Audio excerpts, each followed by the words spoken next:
Assalamualaikum warahmatullahi wabarakatuh. Apa kabar teman-teman semua?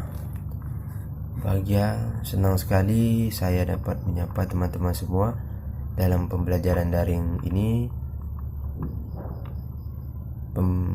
dalam pembelajaran mata kuliah Bahasa Indonesia. Nama saya Muhammad Dirham. Saya akan menjelaskan materi pedoman umum ejaan bahasa Indonesia. Pertama, pemakaian huruf. Huruf abjad. Abjad yang dipakai dalam ejaan bahasa Indonesia terdiri atas 26 huruf. Huruf vokal, huruf yang melambangkan vokal dalam bahasa Indonesia terdiri atas 5 huruf.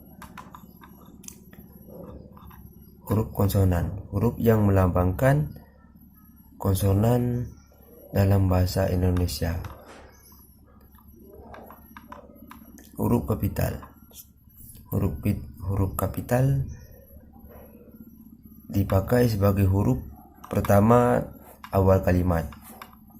Huruf kapital juga dapat dipakai sebagai huruf pertama unsur nama orang termasuk julukannya.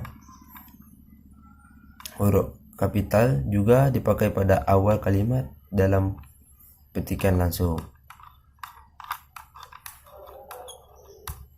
Huruf miring. Huruf miring dipakai untuk menuliskan judul buku, nama majalah, atau nama surat kabar yang dikutip dalam tulisan. Huruf tebal. Huruf tebal dipakai untuk menegaskan bagian tulisan yang sudah ditulis miring. Penulisan kata. Kata dasar. Kata dasar ditulis sebagai suatu kesatuan. Kata perimbuhan. Imbuhan, awalan, sisipan, akhiran, serta gabungan awalan dan akhiran ditulis serangkai dengan bentuk dasarnya. Bentuk ulang. Bentuk ulang ialah ditulis dengan menggunakan tanda hubungan strip di antara unsur-unsurnya. Gabungan kata. Unsur gabungan kata ialah yang lazim disebut kata majmuk, termasuk istilah khusus ditulis terpisah. Penggalan kata. Pemenggalan kata. Pemenggalan kata adalah pada kata dasar dilakukan sebagai berikut.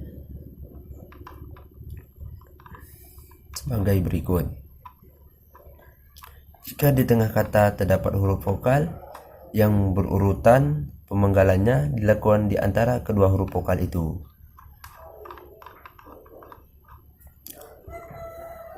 Kata depan. Kata depan seperti di, ke, dan dari ditulis terpisah dari kata yang mengikutinya. Partikel. Partikel serangkai ditulis dengan serangkai dengan kata yang mendahuluinya.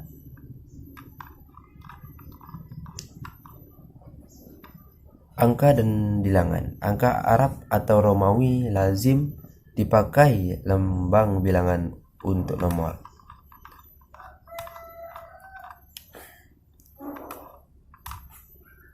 Pemakaian tanda baca. Tanda titik. Tanda titik dipakai akhir kalimat pernyataan. Tanda titik juga dipakai di belakang angka atau huruf dalam suatu bagan istisar atau daftar.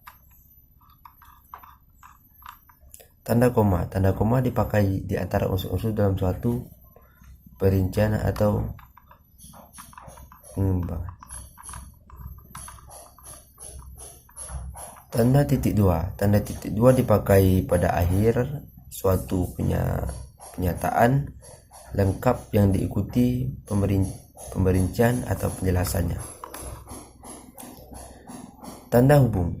Tanda hubung dipakai untuk menandai bagian kata yang terpenggal oleh penghentian baris.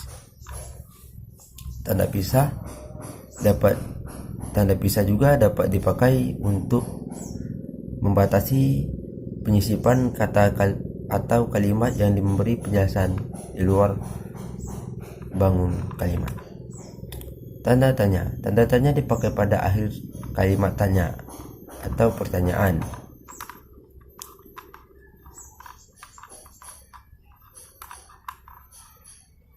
Penulisan unsur serapan. Dalam perkembangan bahasa Indonesia, menyerap unsur dari berbagai bahasa, baik dari bahasa daerah seperti Jawa, Sunda, dan Bali, maupun dari bahasa asing.